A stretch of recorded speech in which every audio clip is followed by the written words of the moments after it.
speaking of foolishness, you liked this program. I watched AEW this week, and we're talking about March 17th because I wanted to see if anybody else was going to make me trend on Twitter. I need to be prepared for if anybody else needed my help in getting over and becoming famous. But you liked this program? That's what you said earlier? I liked elements of it. I thought this was one of the better episodes they've had in a long time. What? Even with the bad audio, yeah. This was one of the better episodes. All right. Look, it's never going to be a classically good wrestling show. But no, a couple weeks ago I said this is probably the best show I've seen him do. And this show wasn't anywhere near that show. I think the first 30 minutes, give or take, were really good for AEW with some good high points. Now, there was some real crap on the show, too. But I thought there was some good stuff on the show. And a lot of AEW shows I watch, and at best, maybe I get one segment I enjoy. There were a few things I enjoyed on there. All right. Well, we'll try to ruin that for you. The first match was Cody against Penthouse, stemming from that vicious angle last week where Penthouse said that he would hurt Cody's arm so he couldn't hold his baby daughter, and Cody lost his shit and tried to kill him. I like Alex the Interpreter. He's got a slappable face. He's good at this. He's got a heel personality. Yeah.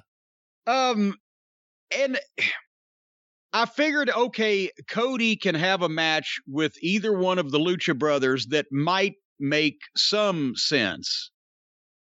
So I went into it like that, and this was by no means as sloppy or as all over the page as most of the matches involving either one of the Lucha Brothers are. But as soon as here comes Cody down not down the ramp, there's no off the stage, I wrote down every AEW match starts with a jump start and every match ends with an afterbirth. And I'll be within seconds, Penthouse jump started it with a flip over the top rope and body blocked Cody while he was still on stage. And immediately started getting heat on Cody. So now at least we know the Lucha Brothers have been baby faces and heels and back and forth. Now they're split up. Now Felix is teaming with Pac and Penthouse is on his own, but he's a heel this week. At least we can figure it out. So that was good. They had a match. I can't say this was a bad, rotten match like most of the matches they have on their TV show. It wasn't Cody's best work because, you know, it's still Penthouse. And they're still going to do shit. Why did they pull a cloth banner-wrapped barricade over the railing from outside the barricade? There was a barricade outside the barricade, which they pulled over and leaned up there, and it meant nothing for the next 10 minutes. And why did the wrestlers sitting at ringside help? Bring it over. And it's a common theme. Every time somebody sets up some of these pieces of furniture, then they leave them there for 10 minutes. Why do you roll out and leave a fight you're in to grab furniture and set it up and don't do anything with it? Because 10 minutes later, somebody's accidentally going to fall through it, right? It's fuck. Cody did a dive, knocked Penthouse finally into the guardrail, but it didn't make any noise and it didn't break because it's a guardrail. It went a while and they did a ton of big moves with everybody kicking out of everything. Like I said, it wasn't rotten. I don't care about Penthouse that much, but it was not a Cody classic, but it wasn't bad. But then suddenly Penthouse does a thing where he gets a hold of Cody's bad shoulder and snaps it. Boom, and Cody sells it, and Penthouse goes, ha, ha, ha, and Cody schoolboys him, 1, 2, 3. Out of nowhere. What? And then, what did I just say at the top of the review? Every match has a jump start, and every match has an afterbirth. And immediately, Penthouse jumps back on Cody to get more heat, and did you see the horrible, fake play punches that he was raining down upon Cody's head and arm and vicinity of thereabouts? Yeah, I saw. They're on television. They act like that they're in the middle of a group and then nobody's going to fucking see this and they're just doing meaningless motion thinking it'll get lost in all this chaos, but they're on television. They're the only people doing anything. You can't get away with doing shit that looks like that. So anyway, he's doing that. Cody's covering up. Arn comes in and does nothing. And it buried him. Because as he comes in and just stands there looking like, should I stop this guy from beating the shit out of my friend? Then here comes Dustin and Billy Gunn and his son, and they make the save, and Arn is kind of left standing. I'm not saying he should have taken a bunch of bumps. Shouldn't he be, since he's closest, shouldn't he be the first one in there? Shouldn't he go over and grab Penthouse by the mask from behind and start pulling him off? Should Penthouse not then spin around and grab Arn, and he's going to do something to Arn, but there's Dustin, and there's fucking... It would have made it look like Arn was trying to do something instead of being scared to approach this fucking guy that he's twice the size of.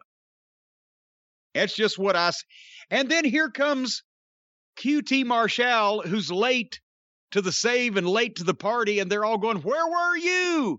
And he's like, well, he was obviously just not fucking interested. So they're already telegraphing that there's problems with QT, what he said last week on the interview. Now but they're telling us that this is going to happen rather than letting us wonder. Couldn't QT have come out with a towel wrapped around him and shampoo in his hair and flip-flops on like he was in the shower? Shit. Wasn't my fault. I didn't know this was going to happen. He just walks out like, oh shit, something's going on. So of course he's going to turn on him. But no one cares. I mean, that's the other thing. Nobody cares. Cody is an AEW star. And for some reason, he has wanted to have this giant nightmare family. Conglomerate. Because there are all sorts of people in this, including Billy Gunn and his kids, who were always at ringside and then just randomly jumped into the ring to help out Cody against Pentagon. Why didn't they? If they were going to do that, why didn't they get there before Dustin did? They were only fucking 20 feet away. But here's the thing. Dustin is still great in the ring, although they really haven't been doing anything with him that we've seen on Dynamite in a while. I don't know what he does on the YouTube shows, if anything. You can't tell me there's anyone who cares about anything going on with the Nightmare family or anyone else in it, including this heel turn for QT Marshall, a guy that all of a sudden was there. No one knew who he was. All of a sudden he was a part of Cody's little group. He never really got over. He never got big reactions from anyone. And I'm not trying to put him down, but I'm just saying, why should anyone care about this? What is the point of this? And because more people have to turn. We've only had like 16 turns in the last 3 weeks. Cody's, I don't know. I was thinking this is too much Dusty. You're getting beat up after the bell and 25 baby faces need to dive in there and make sure you're alive because they love you. Whatever. All things considered, though, I thought it was one of the better. I enjoyed this more than most of the Pentagon Jr. matches I've seen. Well, yes. His name is not Pentagon Jr. It's El Zero Miedo Benito, Casa Bonita. I don't fucking know. That's another thing. Why did he change his name to something that no American can pronounce? Because apparently the name Pentagon Jr. is owned by, if it's not AAA, it's maybe Lucha Underground. Someone owns it. He can't even use that name anymore. Does that mean he needs to change his name to the goddamn biggest tongue twister in the history of modern wrestling? I think it's stupid, but apparently it means something to him. So that's exactly what they did. All right, Bar Brady was in the back with, is it too early in the clip to say dumb fucks? Yep. Okay, well, Pieface and Balding were back there trying to do a promo again where they have that badass attitude, and then Don Callis comes in, tried to get him over verbally, which is a lost cause, but Callis's promo was good. It's just, it's the Bucks, and it just seems like everybody that's involved with them has their tongue in their cheek, and nobody really means any of this. And why? He's laughing about their father's injury while he's 2 feet from him with no backup, and they just allow him to come in and browbeat him like that? If I was going to browbeat a babyface, I had the Midnight Express behind me. So at least there was some element of, we won't snatch this guy right off. they seemed surprised he didn't have the black eye that they apparently gave him, 2.5 months ago? Like, what about the eye? Yeah, well, that was a while ago, even if he wasn't faking it. That was a long time ago, Bucky. But anyway, that was that.